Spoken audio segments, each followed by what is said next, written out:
Just love that fucking stock music. It's got a good beat to it. What's going on, everybody? It's midnight, Tuesday morning. Jared Atkins coming to you live from my home office here in Southern Indiana.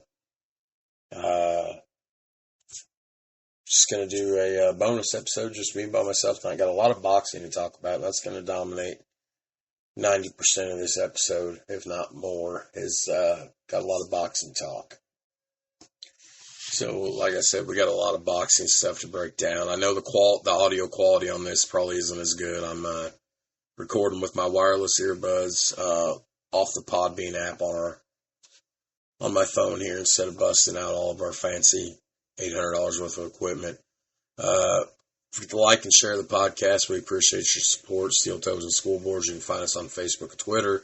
You can get us anywhere you get your podcasts. Apple Podcasts, Google Podcasts, Spotify, Stitcher, iHeartRadio, Podchaser, Deezer. You can pretty much find us anywhere you get your podcasts. So we're going to jump into a little boxing talk. Ever since we started talking and including a little bit of boxing news back when we started our weeknight episodes back in April, I've been alluding to the fact that, there was, as far as I was concerned, there was 5 fights in professional boxing this year that were the 5 biggest fights of the year. That was Tyson Fury and Dillian Whyte. A week later, it was Katie Taylor versus Amanda Sariano, which I still believe to be the fight of the year. 2 women headlined Madison Square Garden. That's incredible. Shoot ahead to June, we had Devin Haney versus George Ferocious Kambosos. Shoot back to a few weeks ago, we had Alexander Usyk versus Anthony Joshua. And then just 2 or 3 days ago, we had the biggest fight of the year as far as I'm concerned. Or one of the biggest, especially talent-wise and notoriety and namesake. You had the trilogy of all trilogies. You had Canelo Alvarez versus Gennady Golovkin. Canelo GGG Part III. The trilogy of all trilogies. So we got a lot to talk about.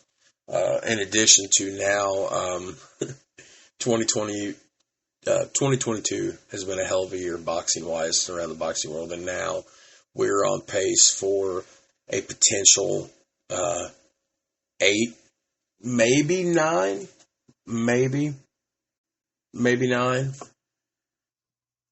It's either we have 8 big fights now this year, with 3 more expected to go down before the end of the year, or you could call it 9, 8 with a bonus, or 9. I'm probably going to call it 9. I'm going to just go ahead and say, fuck it. As of right now, 12:06 a.m., September 20th, 2022. We now have 9 big fights for the year. And this is why I love boxing. If you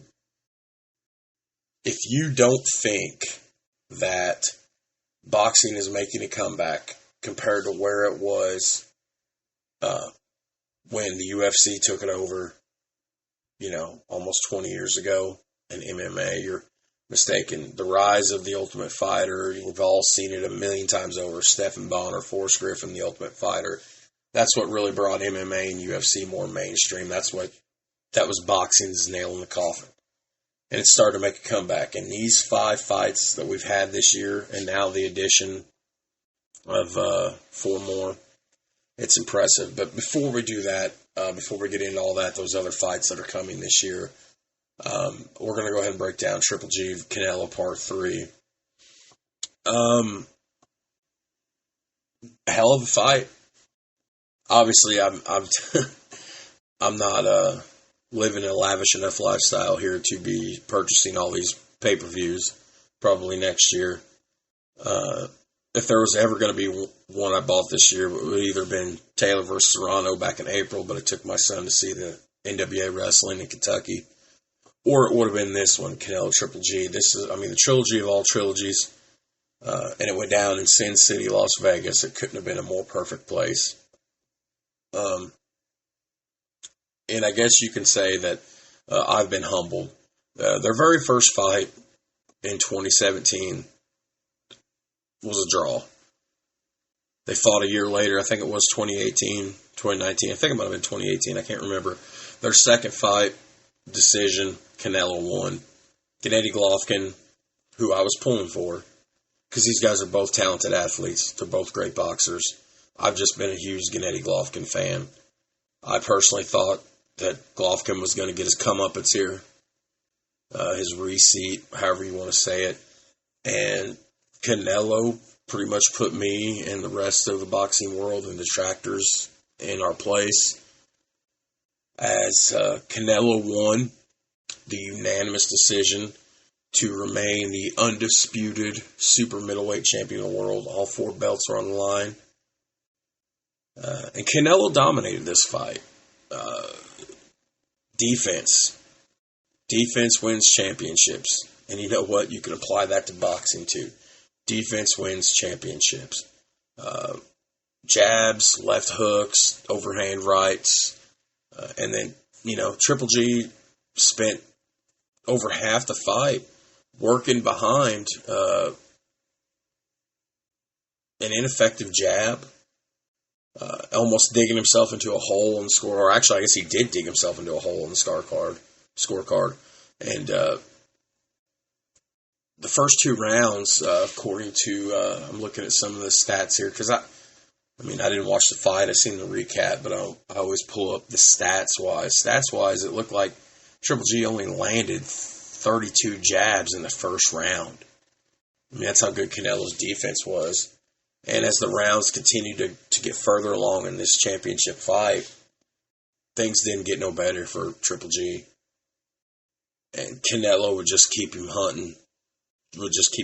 Trying to land something. And honestly, I seen them fight the very first time, September 2017. I seen that fight. I watched that. I did watch that. Pay-per-view. The rematch a year later in 2018, didn't see that one, just watched the highlights. This one, didn't watch. Just watched the highlights, read the recaps. From what I can remember from their first fight and what I've read from the recaps, this fight here was far less competitive almost than what the first 2 fights were. And that again is a testament to how good Canelo Alvarez was going into this.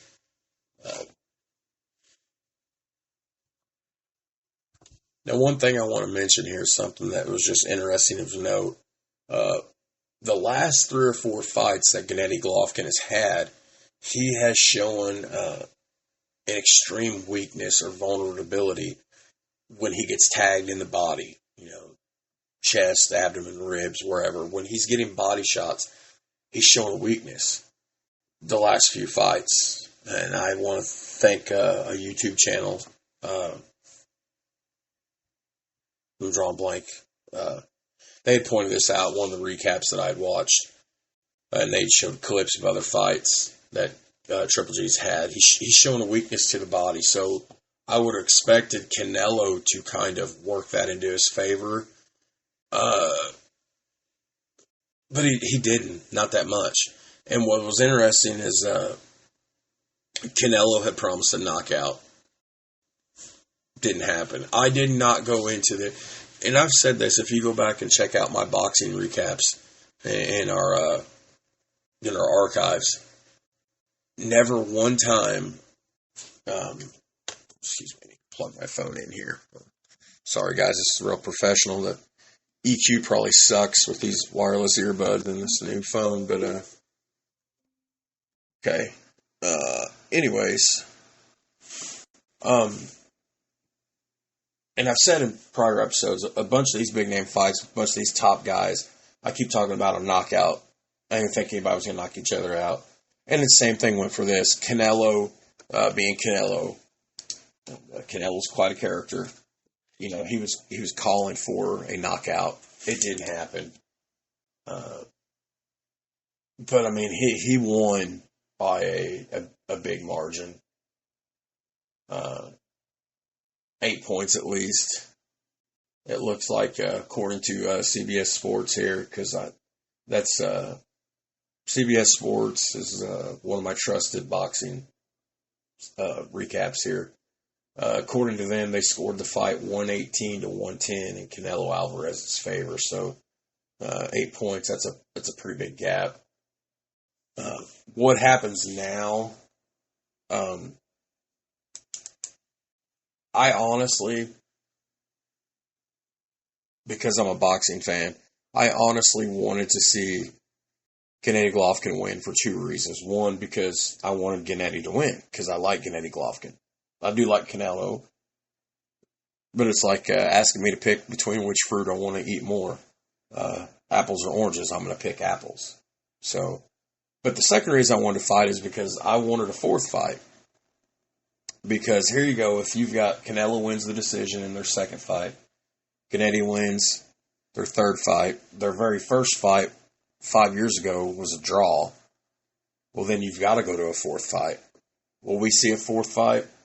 I don't think there's any need for it, but what have I said? This is one of our trademarks. I ought to put this in our show opening because I say it so much.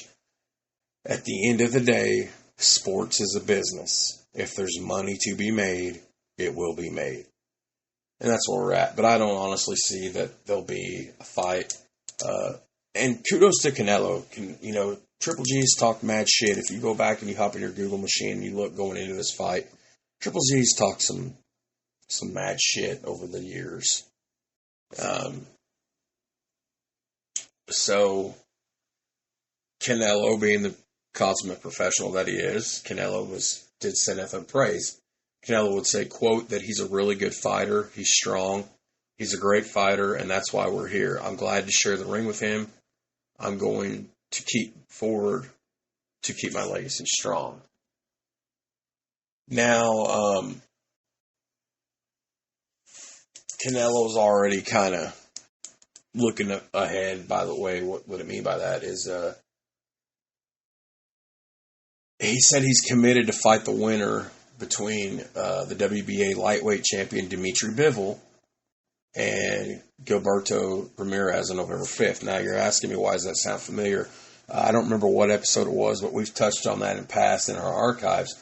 Canelo took an emergency fight with Bivol back in May, and that would have been the first loss on Canelo Alvarez's record since September of 2013. Now, rather than immediately seek to enact his rematch clause, Canelo decided to settle his score with Golovkin in a fight that we've all wanted. Now, he's, I don't want to make this too much about Gennady, or about Canelo and Bivol, but Dimitri Bivol did say after his fight with Canelo that the respect he had for Canelo took a fight on short notice. I don't remember the exact amount, but there was a small weight difference there. And honestly, now that I think about this, I don't remember why Canelo stepped in emergency for the other guy. I don't remember what happened there.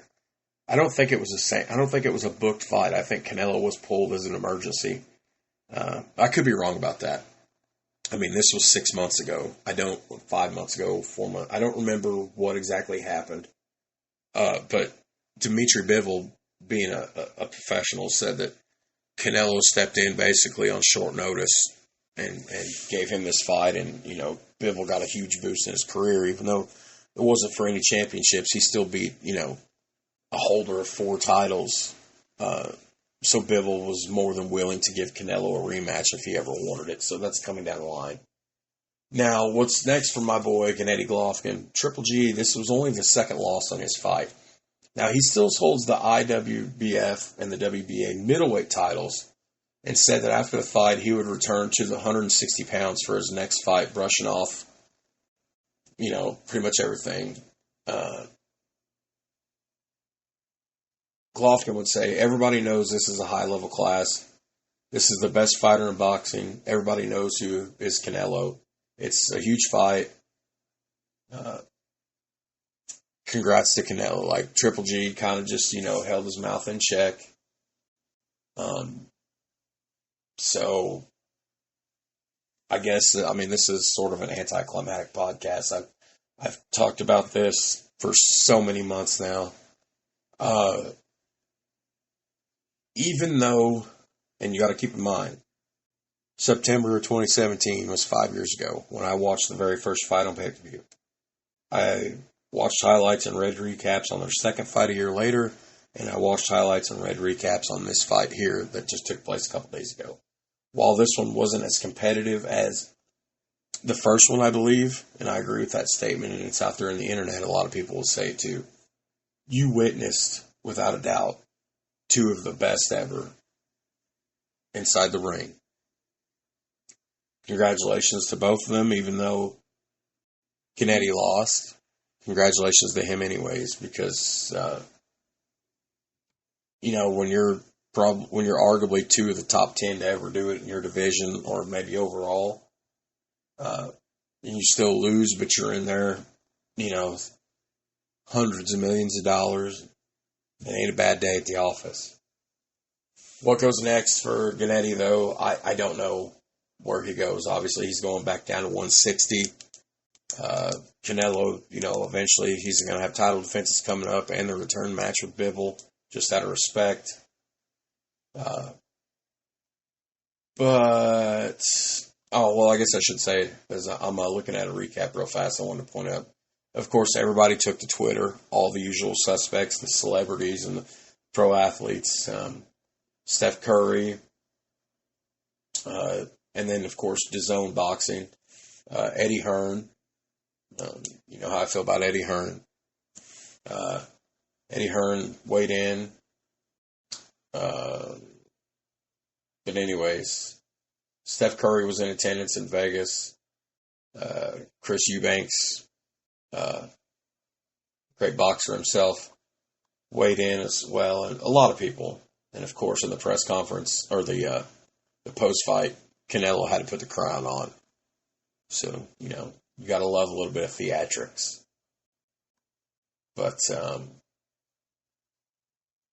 I'm not going to do a full round-by-round breakdown. There's no need to this time. But, okay, so to put that to bed, we've now had the 5 biggest fights of the year. I said, back in March when we started this, we've been talking a little more boxing. We started doing the weeknight episodes. Excuse me. I looked ahead in March and I said, here's what the calendar year looks like. Of course, you're going to have stuff added in, dropped in all the time, but here's what the calendar year looks like. These are the 5 biggest fights of the year. These are the ones everybody should pay attention to. Well, now, within the last few, and keep in mind, a couple of these have been made public within the last few weeks, but we've just had so much going on the podcast. Instead, I haven't brought them up, and then I haven't done any of my solo recaps or anything myself. But we now have 3 more fights added, so we have a big 8, and I guess technically we have a big 9. I don't want to call it a bonus fight because that's disrespectful of these gals. But they originally had a fight, and I'll start with that one. So coming in at 9 is Claressa Shields, the GWOAT. Yeah, you heard me, not the GOAT, the GWOAT, the greatest woman of all time. That's Claressa Shields. She's going to be taking on Savannah Marshall. That should have happened a couple of weeks ago. But of course, Queen Elizabeth passed away. And the British Boxing Board made the decision to postpone the event. And it has now been rescheduled for October 15th at the O2 Arena. They're going to honor tickets that had already been sold. This is going to be a huge fight. This one's been talked about for a while. I get really excited about women's boxing. Kurt always laughs at me about that. He doesn't understand my fascination with that. But Claressa Shields is a badass. Savannah Marshall's no pushover. This will be, and getting off track here. I put this on me because I seen this fight coming earlier in the year, and I didn't really think that much of it. But at the time, I wasn't still that familiar with Claressa Shields. I knew enough about her. I followed her on Twitter. But then as I started checking things out. And then especially with this whole move back with the Queen thing and this has started to,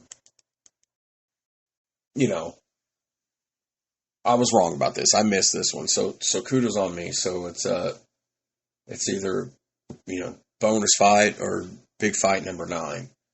But that's coming up. That's going to be definitely worthy of something. And kudos to them everybody for respect for the passing of Queen Elizabeth.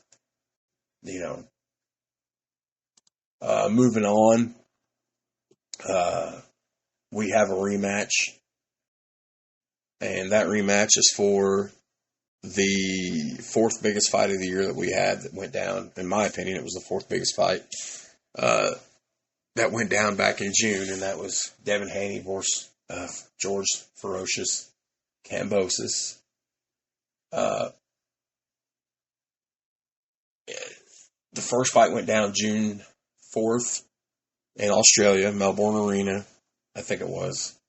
The hometown boy, Ferocious, defended the WBA, WBC, IBF, WBO, and the ring titles against Devin Haney.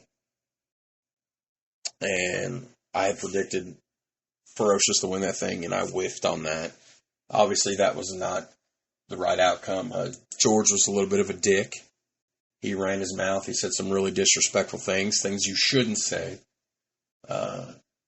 This isn't the 90s anymore, but I do like trash talk, so I say that. Unfortunately, it's not the 90s anymore.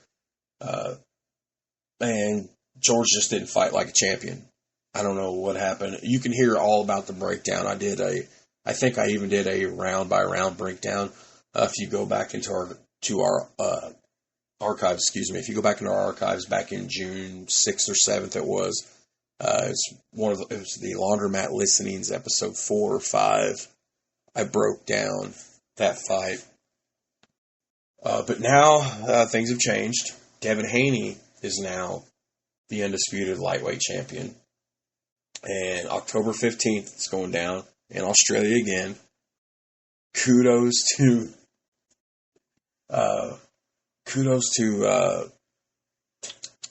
Ferocious's camp there. I don't know if that's Top Rank. Is that Top Rank? Frank Warren, Top Rank, is that? I can't remember. I'm sure I'll come across them in it. I'm pulling up a Google search now to give you exact information here. So it will be going down in Australia. Ferocious's camp got the rematch to still be in Australia, which means Haney's got to leave LA or Vegas, wherever he's fighting out of again. I don't remember. In his first title defense after winning the titles 5 months ago, he's got to defend him, and it'll be in it was at Marvel Stadium last time. Here it is. This time it's going to take place in the Rod Laver Arena in Melbourne.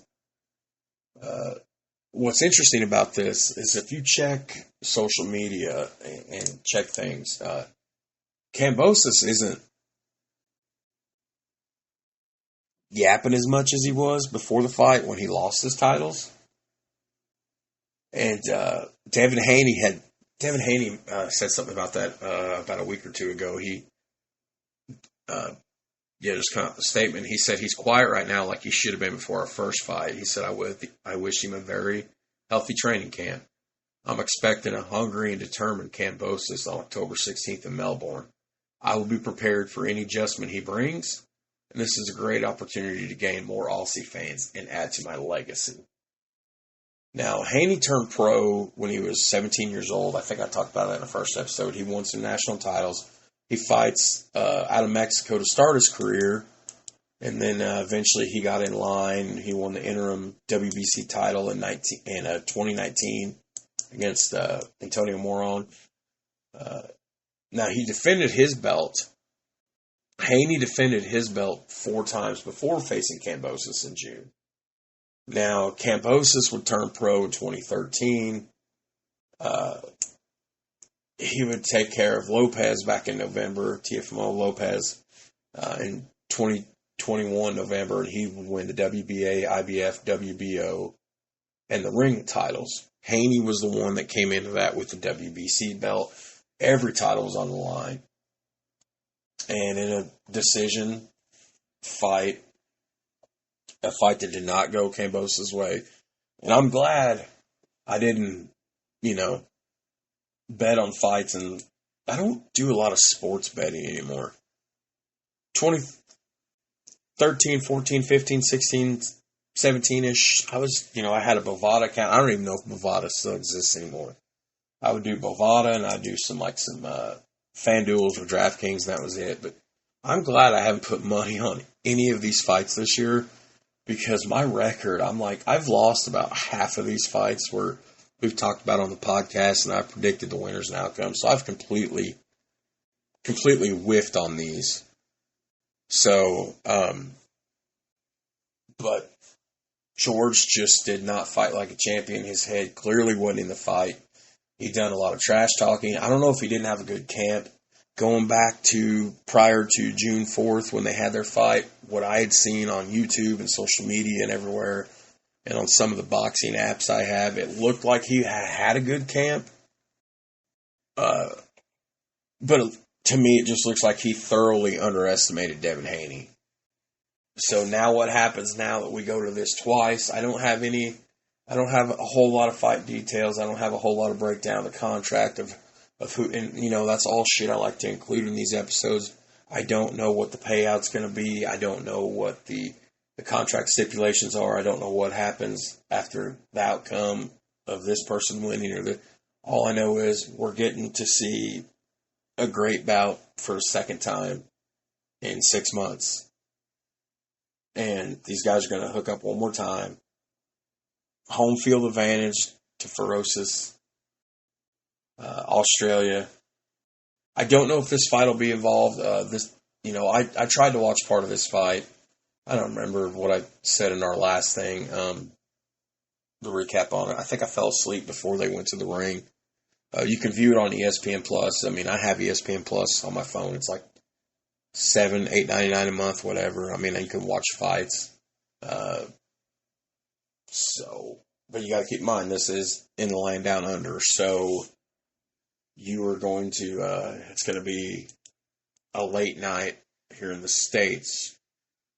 You're probably looking at, 10, 11, 12 o'clock at night when they hit the ring again. So right now, from what I can see here, when I pulled this up, and I don't know how often this gets refreshed, but Haney's going off at 900 as a favorite, while Kambosos is a 530 underdog. So, but of course, Devin Haney comes into this 28-0, 15 wins via knockout in 28 fights. George Ferocious Kambosos comes in 20-1 with 10 wins via knockout. Of course, his only loss coming to Haney back in June. So there's that.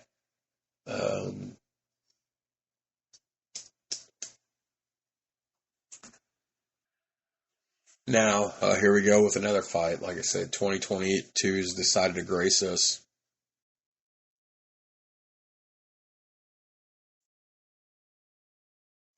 All right, sorry about that. I got distracted. Squirrel. So now, like I said, 2022 has been the year of boxing, and we hit September. We have our 5 biggest fights of the year that I've harped on since March, and now here we go. The boxing gods are, giving us 4 more fights. 3, because technically the 4th one was already planned. It's just been pushed back to make an awesome night for boxing, because it's going down on the 15th as well here, and then the 16th. But anyways, talking about Shields and Marshall and Haney Kambosos. But I've got Tyson Fury news. He is going to be setting the ring in, but we're going to save that for last just because it's Tyson. It's the Gypsy King. What I am probably most excited about out of all these 4 is we're getting Terrence Crawford versus Errol Spence Jr. They're looking at November, and they're looking at Vegas. Both parties have agreed to material terms for this fight. This would be for the undisputed welterweight championship. Now, what they're looking at least according to the news in the last 3 or 4 days, is they're looking at November 19th in Vegas. The deal has not been signed yet, to the best of my knowledge, by either party, although both parties, camps and their managers and their attorneys, are looking at some language in the agreement. Right now, Terrence Crawford is ranked as ESPN's number 1 or number 2 pound-for-pound boxer overall, and he's the top welterweight. Now, this package that they're trying to put together is working. It does include a bilateral rematch, which means basically the loser will have the right to exercise a rematch. If the rematch clause gets triggered, the winner of that fight would get the majority of the money for the return fight. So now this is going to be about a 147-pound summit meeting, which means Spence is holding the WBC, WBA, and IBF titles, while Terrence Crawford has the WBL boat. This would be promoted as a co-promotion between Errol Spence's Man Down Promotions and Terrence Crawford's TBC Promotions on a pay-per-view. Now, Errol Spence has made no bones about it. He said, I want Terrence Crawford. That's the fight I want. Now, Errol Spence is ESPN's number 2 welterweight and number 3 pound-for-pound boxer overall. And this was in April when he was going out saying this, which, if you remember, I don't remember who fought back in April or May. One of these two guys fought last in April or May. And there was some serious shade being thrown at each other across social media. Like, serious shade. Like, these guys want to get in the ring and slug it out. This ain't about two homeboys getting down. This is about pride. This is about, I'm the better guy than you. Now, let's see, who was it? Who did fight in April? I'm looking here. Spence fought in April. He fought Ugas in April, and he had a 10th round TKO to capture a third belt.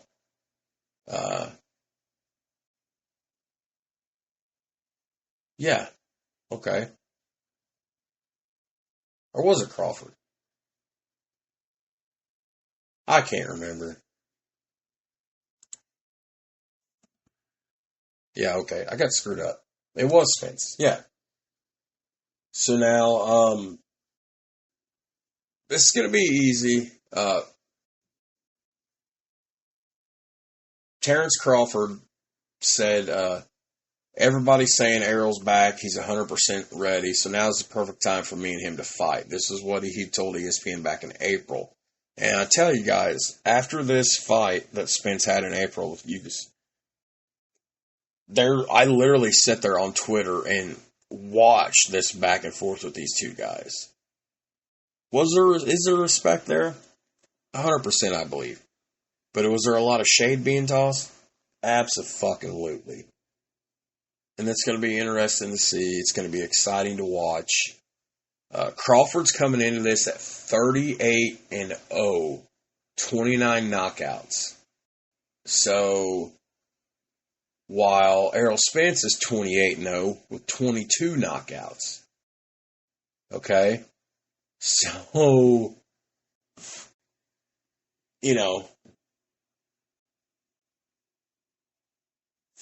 here we go. How do I feel about this?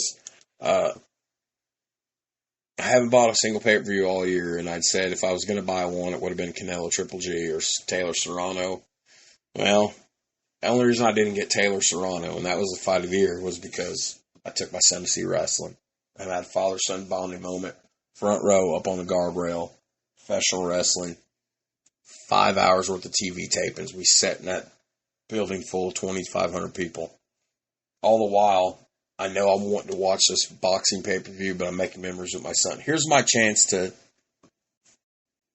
I might get this pay-per-view. It's just, so anyways, I mean, that's just, I'm not going to break it down much more than that. It was just me just kind of telling you guys, hey, this is going on. I'm really excited about it. You're going to hear me clamor about it in a couple of upcoming podcasts. I mean, I don't really think this is all life-changing information that you needed, but there it is. And then, of course, we'll end with Canelo, with Fury, Joshua. Tentatively, they're expected to square off December 3rd at Principality Stadium in Cardiff, Wales. I like Tyson. Tyson's a bit of an asshole, Tyson Fury, but I like Tyson, the Gypsy King. He's a big pro wrestling fan, by the way, so that's bonus points from me when you do that. Tyson, for a couple of weeks after the Fury fight, or the Alexander Usyk fight, was just calling him out, calling out Anthony Joshua. Of course, Joshua lost to Alexander Usyk just a couple of weeks ago.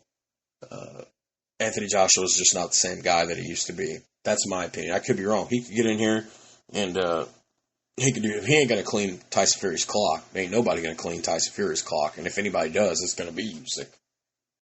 But I don't know why this fight's even fucking taking place.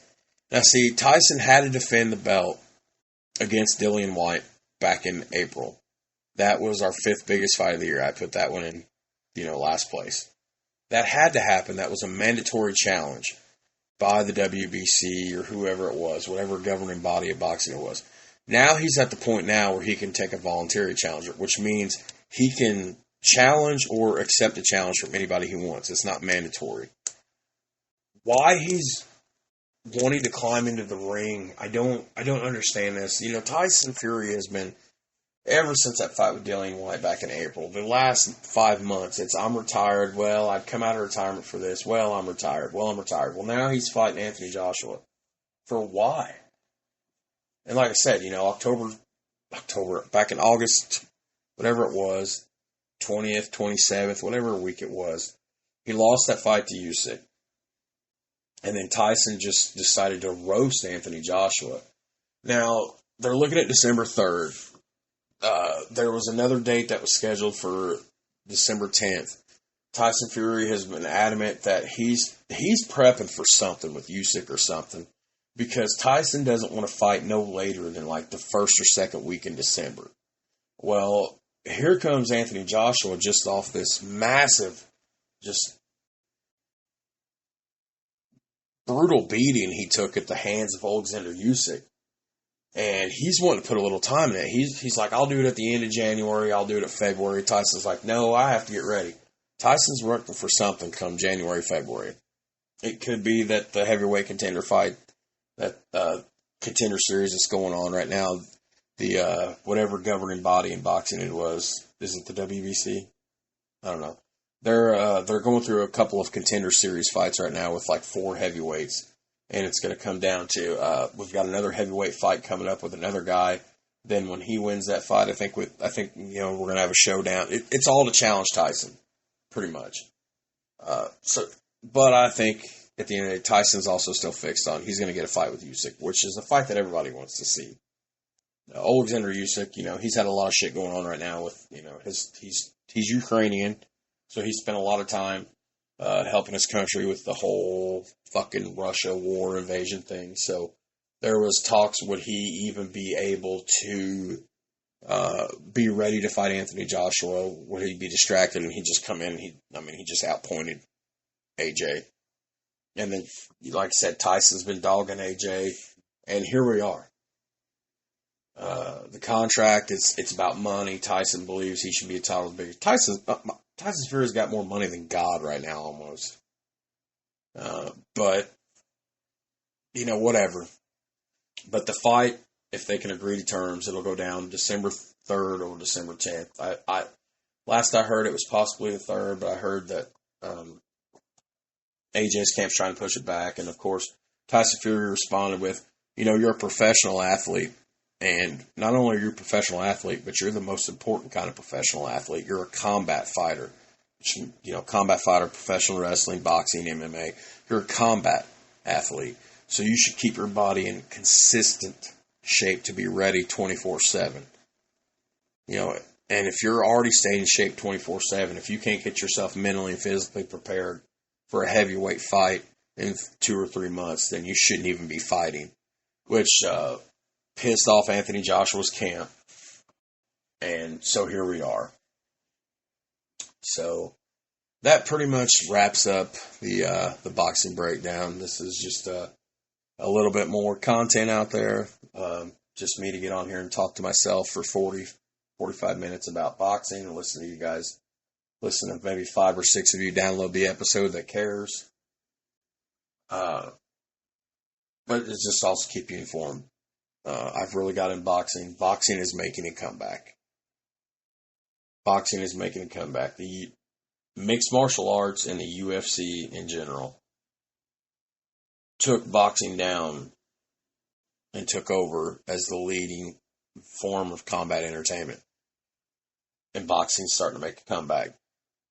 And with the addition of 3 or 4 more fights to an already super awesome. And think about this. There's been a lot of great fights in 2022. I just didn't talk about them because I didn't put them in the top 5 like must-see fights. Top 5, you must buy this pay-per-view. Top 5, you must watch this. Top 5, this is going to break, this is going to make some money. This is going to sell some pay. There's been a ton of them. And we're getting 3, 4 more of them this year. So it's awesome. It's exciting to look forward to, and I would definitely keep you updated on all this stuff. I would definitely keep you informed on all this stuff without question. And again, Kurt and I are fresh, about 9 or 10 days off of our trip to Richmond and our collaboration with After Two Beers podcast, which was a tremendous time. I am still working on converting their audio. If you want to hear us with them, they have uploaded their episode to their podcast channels, their Spotify, Apple Podcasts, Google, wherever. And it's just their episode name is titled our show. It's just After Two Beers, episode number so-and-so, Steel Toes and Scoreboards podcast. So that's there. They recorded about an hour episode with us. I've got to do a little bit more editing. I do have them downloaded. I'm converting the video to audio. It's technical stuff. And plus I've been a little lazy. I will get that up soon, so you will be able to hear that episode. That's coming. And then this coming weekend, barring some sort of setback, Kurt and I are going to present to you Jimmy Hoffa, which is something we're both excited about and really proud of. And mainly, once again, we just want to thank you guys for your support on the podcast. We're continuing to hit good numbers. So far, with 10 days left to go in the month, we're only at 50 downloads, which has got me worried considering July and August, we broke records both months. I don't think we're going to set the record this month for a 3rd month in a row. I'll be happy if we hit 100 downloads this month, but we're starting to gain traction, and we thank you guys for that. We're going to have some Patreon stuff go up eventually. I'm going to start setting that up, and that'll be a way, if you donate a little bit to the podcast, you can get exclusive bonus content, or you can set in on an episode with us. We'll break it all down. We're going to work on our Patreon. I rolled one out initially 6 weeks ago, but I didn't quite understand what I was doing. I was a Patreon peon, so I need to go back and retool it a little bit. But other than that, guys, I hope you enjoyed this little breakdown, just a little boxing talk, getting you all excited for some hand-to-hand combat.